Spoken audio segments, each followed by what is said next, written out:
अभी रुकिए 1 मिनट।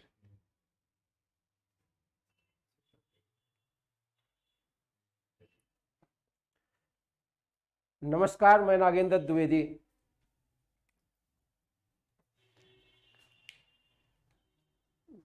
कल की क्लास में आपको रेगुलेटिंग एक्ट के बारे में बता रहे थे।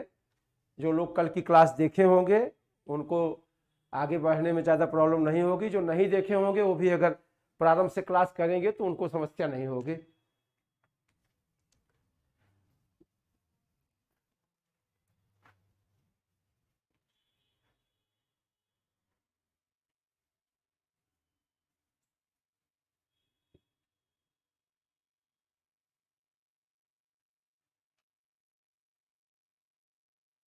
Regulating act 1773।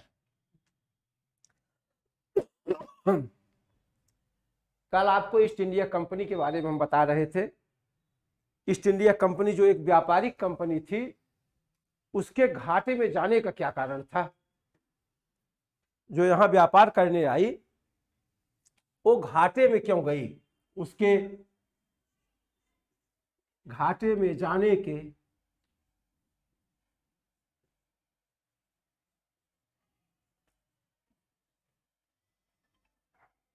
चार कारण इतिहास में दिखाई पड़ते हैं।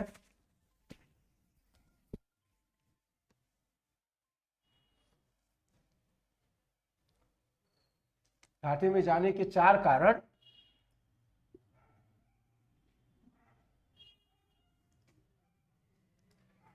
दिखाई पड़ते हैं। पहला,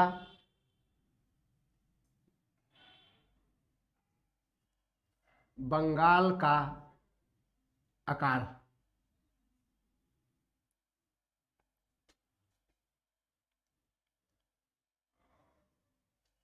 ठीक। दूसरा,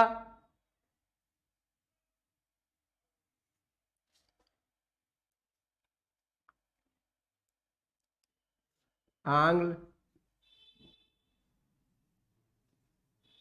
मैसूर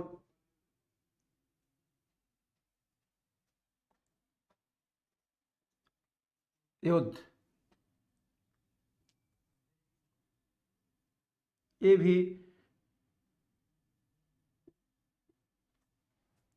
तीसरा,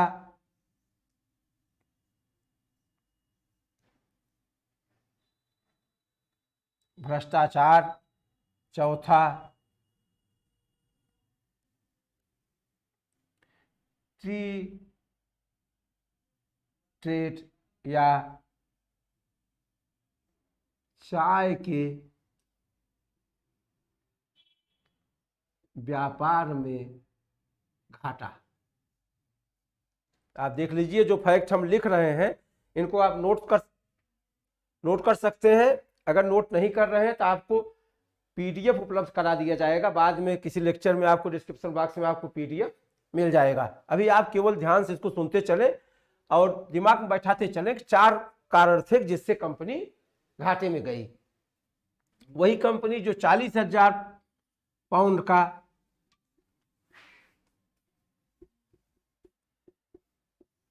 सालाना टैक्स देती थी, वो कंपनी कैसे घाटे में गई। चार कारण: बंगाल का अकाल, आंग्ल मैसूर युद्ध, कंपनी के कर्मचारियों का भ्रष्ट आचरण और चाय के व्यापार में घाटा। बंगाल अकाल के प्रभाव से कैसे कंपनी घाटे में गई, ये ध्यान दीजिए। बंगाल कहने से आपके दिमाग में जो अगर पश्चिम बंगाल की इमेज बन रही है, इसको आप थोड़ा परिवर्तित करें।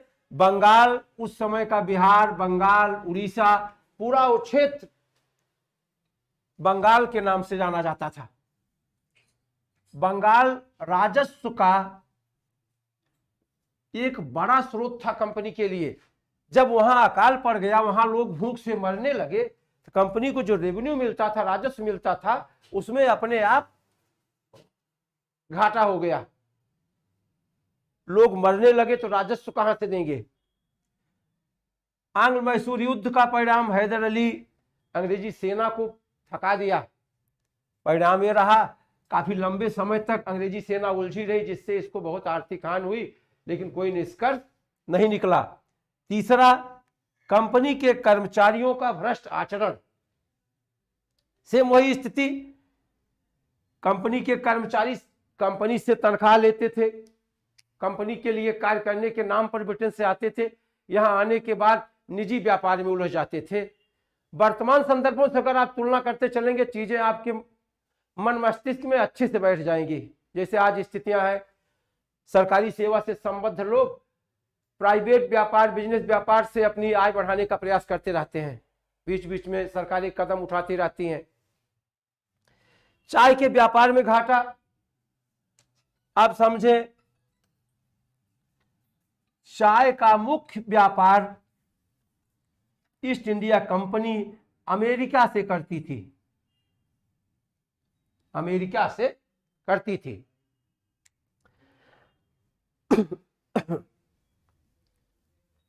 इसके बाद आगे की चीजें आप देखें,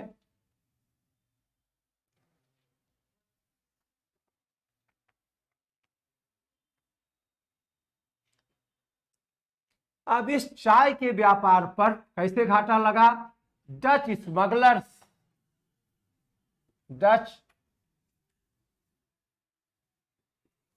स्मगलर्स लगभग 85% चाय भारत से अमेरिका पहुंचा देते थे। 85% प्रभाव डच स्मगलर्स से, स्मगलिंग से पड़ा। ये भारत से चाय सीधा अमेरिका पहुंचा देते थे। जबकि ईस्ट इंडिया कंपनी का जो कारोबार था, ईस्ट इंडिया कंपनी भारत से चाय लंदन, ब्रिटेन भेजती थी और वहां से चाय अमेरिका जाती थी। इसको इतिहास में आप पढ़ते हैं तो मिलता है कि लंदन के गोदामों में चाय सड़ने लगी, एक बड़ा राजस्व स्रोत ये क्षतिग्रस्त हो गया। ध्यान करिए, आप आगे बढ़ते समय पीछे वाली चीजें रिमाइंड करते रहे। पहला, बंगाल का अकाल, दूसरा, आंग्ल मैसूर युद्ध, तीसरा, कंपनी के कर्मचारियों का भ्रष्ट आचरण। कंपनी के कर्मचारी जो वहां से यहाँ एक सामान्य क्लर्क की हैसियत से सामान्य पद पर नियुक्त होकर के आते थे, यहां से जाने के बाद वो बड़ी बड़ी कंपनियां खड़ी कर लेते थे। क्लाइव के बारे में कहा जाता है को एक क्लर्क की हैसियत से यहाँ कंपनी में शामिल हुआ था और बाद में वो ब्रिटेन में 3 कंपनियों का मालिक बन गया। क्लाइव के अलावा सबके बारे में भी ऐसी बातें दिखाई पड़ती हैं।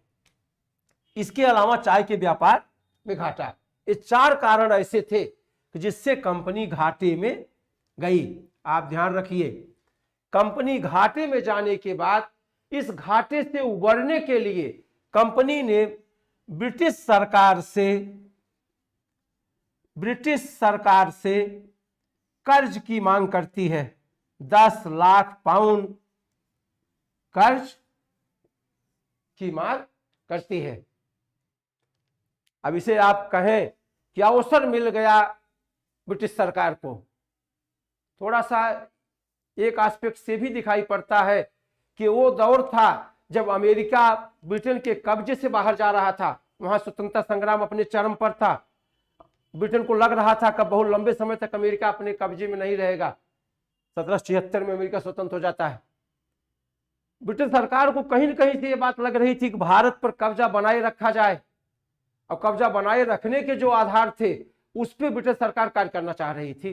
जैसे कंपनी के प्रति लोगों का जो असंतोष था उसको दूर करने का प्रयास, आगे आप पढ़ेंगे देखेंगे, चार्टर एक्ट, उसके बाद भारत शासन अधिनियम, समय समय पर कई चार्टर एक्ट और भारत शासन अधिनियम पारित किए गए थे। उनके बारे में भी आपको हम डिटेल बताएंगे, दोनों में अंतर क्या है।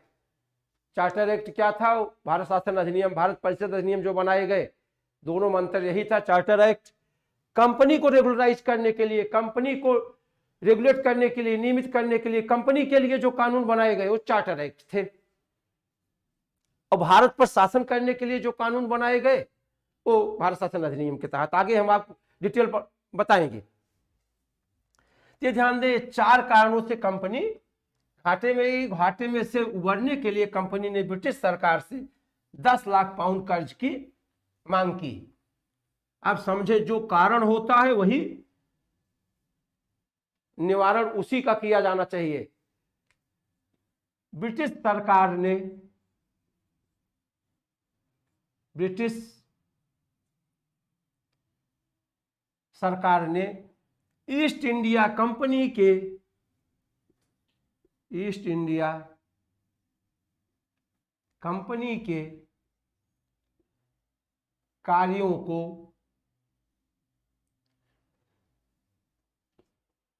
रेगुलराइज करने के लिए, नियमित करने के लिए एक कानून बनाया जिसे east India company act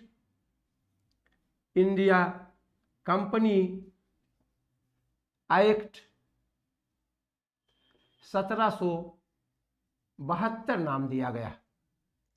east India company act 1772।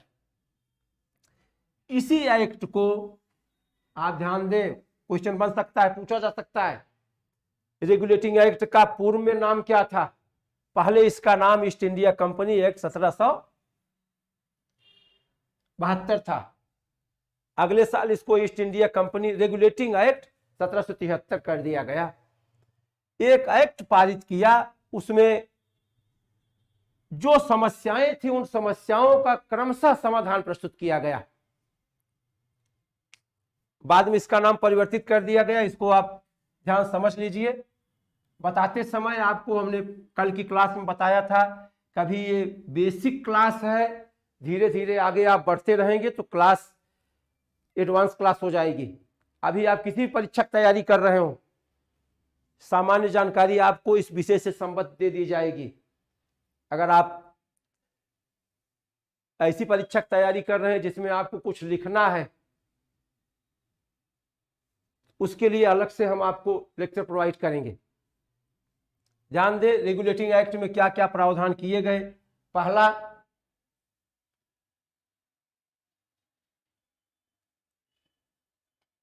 भ्रष्टाचार पर अंकुश लगाने के लिए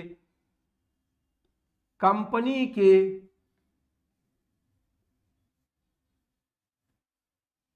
कर्मचारियों पर निजी व्यापार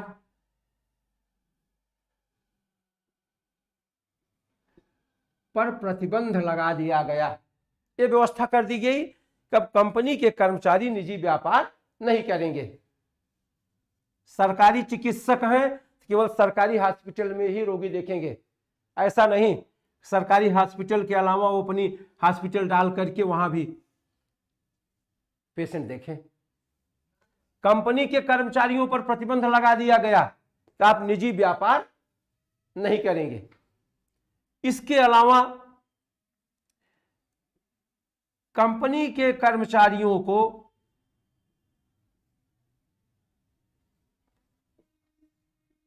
उपहार या रिश्वत लेने पर रोक लगा दी गई। आपके मन में बात आ रही होगी कि ये तो विकल्प कहीं नहीं दिखा। ये विकल्प इसलिए नहीं दिखा, बहुत बार जब यहां से लोग ब्रिटेन जाते थे कंपनी के कर्मचारी, वहां जाने पे सरकार उनसे पूछती थी, आयकर विभाग पूछता था कि आपको इतना पैसा कहां से मिला, आप वहां इस पद पर गए थे, इतना पेमेंट आपको कंपनी से मिलता था, इतना पैसा कैसे मिला? वहां जाकर के जवाब देते थे, हमको भारत में उपहार मिला। लोगों ने जबरदस्ती रिश्वत दे दी, सरकार के पास कोई जवाब नहीं रहता था, क्योंकि उस समय उपहार पर कोई रोक नहीं थी। रेगुलेटिंग एक्ट द्वारा व्यवस्था कर दी गई कि कंपनी का कर्मचारी अब उपहार या रिश्वत नहीं लेगा और न निजी व्यापार करेगा। एक कारण हो गया, भ्रष्टाचार पर अंकुश लग गया। इसके अलावा चाय के व्यापार की जो बात थी, उस पर आप विचार करेंगे। चाय के व्यापार पर ब्रिटिश सरकार को लग रहा था कि अब हाथ से जाने वाले हैं, अमेरिका हाथ से चला जाएगा, वहां स्वतंत्रता आंदोलन चरम पर था।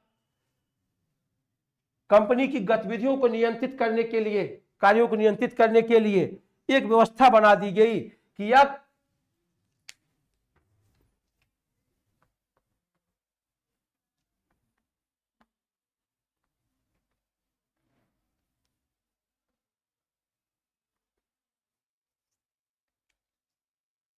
कंपनी द्वारा नियुक्त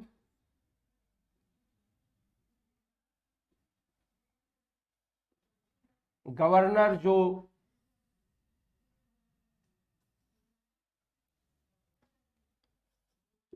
बॉम्बे,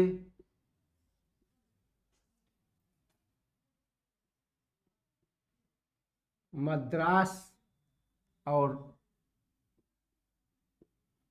बंगाल में बैठते हैं, जो कंपनी की गतिविधियों के कार्यविधियों को संचालित करते हैं, उन पे कुछ नियंत्रण कर दिया जाए।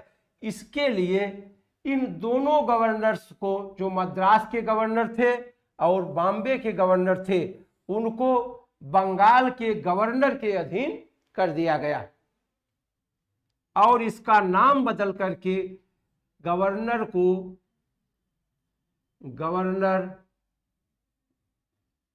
जनरल कर दिया गया। आप ध्यान दें, नाम बदल दिया गया। नाम बदलने के साथ पद का पावर बढ़ा दिया गया।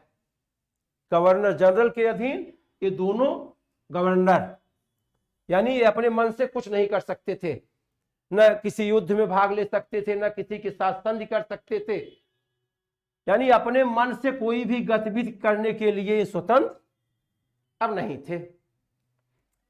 गवर्नर जनरल नाम कर देने के साथ इसकी सहायता के लिए एक परिषद बना दी गई। आप ध्यान दें,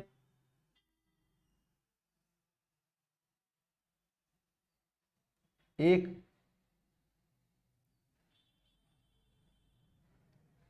परिषद, कल की क्लास में हमने बताया था कि अगर क्या पढ़ना है ये आप जान जाएं तो आप कर लेंगे, समस्या आपको नहीं आएगी।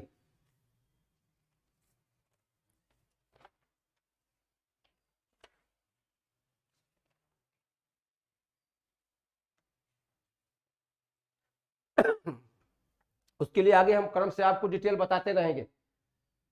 पढ़ना क्या क्या है, फैक्ट तो आप रट लेंगे, फैक्ट आपको याद हो जाता है, आपको पता चल जाता है आसानी से। गवर्नर जनरल की परिषद में 4 सदस्यों की नियुक्ति कर दी गई। ध्यान दें, गवर्नर जनरल विथ काउंसिल, इसे क्या कहा गया? गवर्नर जनरल विथ काउंसिल, यानी ये इन 4 लोगों की सलाह पर कार्य करने के लिए बाध्य हो गया। अब आप थोड़ा विचार करें, यानी गवर्नर जनरल अपने मन से अब कुछ नहीं कर सकता था, उसे जो कुछ भी करना होता वो इस परिषद की सलाह पर ही करेगा। परिषद वोटिंग से, मतदान से निर्णय लेगी।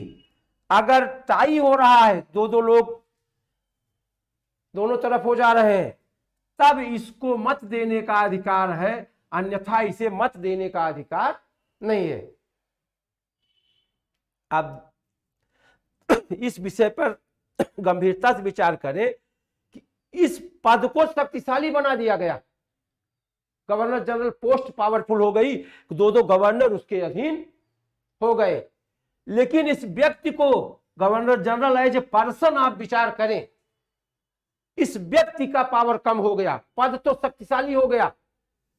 जो व्यक्ति इस पद पर नियुक्त होता था उसका पावर कम हो गया। गवर्नर जनरल की नियुक्ति ईस्ट इंडिया कंपनी द्वारा की जाती थी। आप समझे, जितने भी गवर्नर्स हो रहे हैं, ईस्ट इंडिया कंपनी उनकी नियुक्ति करती थी। कंपनी में इनकी नियुक्ति कोर्ट ऑफ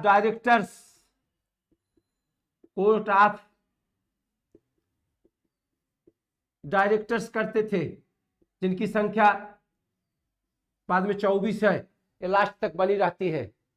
ये 24 लोग कोर्ट ऑफ डायरेक्टर्स जो थे, ये मद्रास के गवर्नर, बंगाल के गवर्नर, बॉम्बे के गवर्नर, इन सब की नियुक्ति करते थे।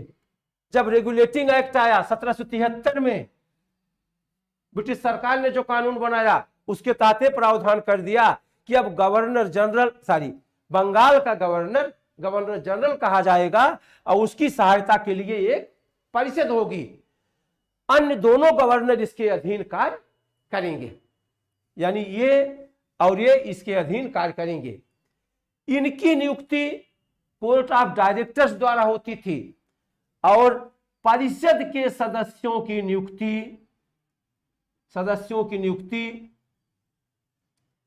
ब्रिटिश सरकार करती थी। ब्रिटिश सरकार करती थी। आप ध्यान दें, आपको लगता है बहुत बार 1858 भारत शासन अधिनियम द्वारा भारत का शासन ब्रिटिश सरकार ने अपने कब्जे में ले लिया। आप गहनता से विचार करें तो आपको दिखाई पड़ेगा, भारत शासन अधिनियम 1858 द्वारा तो लिया ही गया, उसके पहले रेगुलेटिंग एक्ट द्वारा कैसी व्यवस्था कर दी गई कि परिषद के माध्यम से गवर्नर जनरल को परिषद की सलाह मानने के लिए बाध्य कर दिया गया। गवर्नर जनरल के पास वीटो पावर भी नहीं था, वीटो पावर भी नहीं था। यानी जिस विषय पर परिषद अपने 3 सदस्यों के बहुमत से प्रस्ताव पारित कर देती थी, मतदान कर देती थी, उसको मानने के लिए गवर्नर जनरल बाध्य था। यानी अब आप बताइए, अब किसका शासन आपको दिख रहा है? ये आप लोगों कमेंट देख रहे हैं क्या?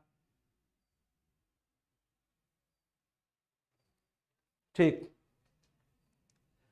यानी परिषद ब्रिटिश सरकार द्वारा नियुक्त होती थी, गवर्नर जनरल कंपनी द्वारा नियुक्त होते थे।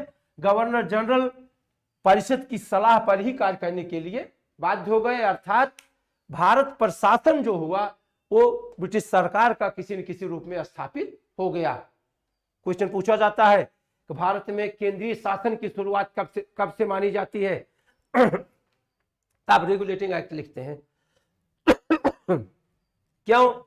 क्योंकि बंगाल के गवर्नर के अधीन इन दोनों को कर दिया गया। ये बड़े बड़े क्षेत्र थे, लगभग पूरा भारत इसी दिखाई पड़ता था। इसके बाद आप आगे देखें,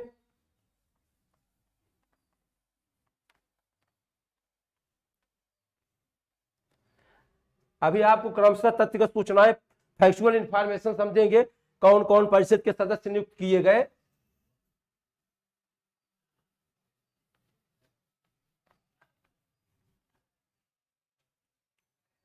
इसी एक्ट द्वारा कलकत्ता में एक सर्वोच्च न्यायालय की स्थापना की गई। स्थापना की गई। परीक्षाओं में हर जगह प्रश्न पूछे जाते हैं, कलकत्ता में स्थापित पहले सर्वोच्च न्यायालय के चीफ जस्टिस कौन थे, कितने जज और थे उसमें? तो समझे, चीफ जस्टिस और 3 अन्य जजों को इसमें नियुक्त किया गया। नाम आपको हम बताएंगे। अब गवर्नर जनरल वाले प्रावधान पे आप चले। गवर्नर जनरल द्वारा बनाई गई विधि के रेटिफिकेशन का पावर सर्वोच्च न्यायालय को दे दिया गया। यानी अगर गवर्नर जनरल किसी विधि को बना रहा है, उसको पुष्ट करने का अधिकार सर्वोच्च न्यायालय को दे दिया गया। आप विचार करें, ब्रिटिश सरकार की मंशा थी गवर्नर जनरल और सर्वोच्च न्यायालय दोनों मिलजुल करके सहयोगात्मक तरीके से कार्य करेंगे, लेकिन परिणाम इसका विपरीत रहा। सर्वोच्च न्यायालय और गवर्नर जनरल आपस में द्वंद्वात्मक स्थिति में आ गए।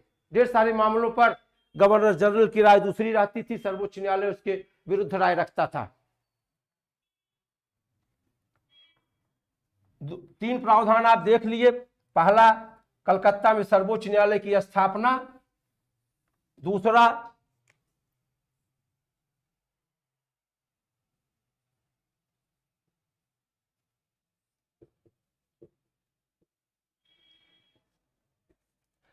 गवर्नर जनरल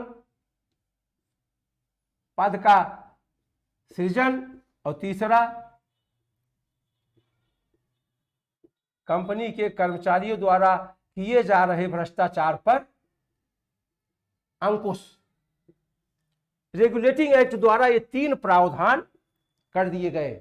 इसके साथ साथ ईस्ट इंडिया कंपनी की जो मुख्य मांग थी, जिसके कारण ये प्रावधान पारित करने की स्थिति बनी, वो थी आर्थिक सहायता, 10 लाख पाउंड का कर्ज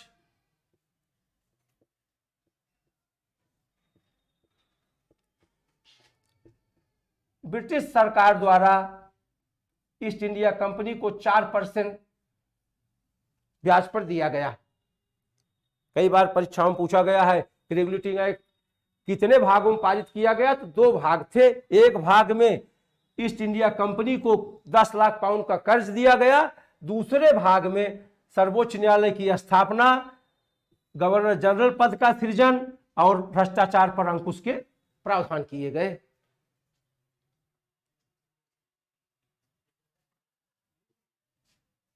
अब आगे की क्लास कल आपको डिटेल बताया जाएगा।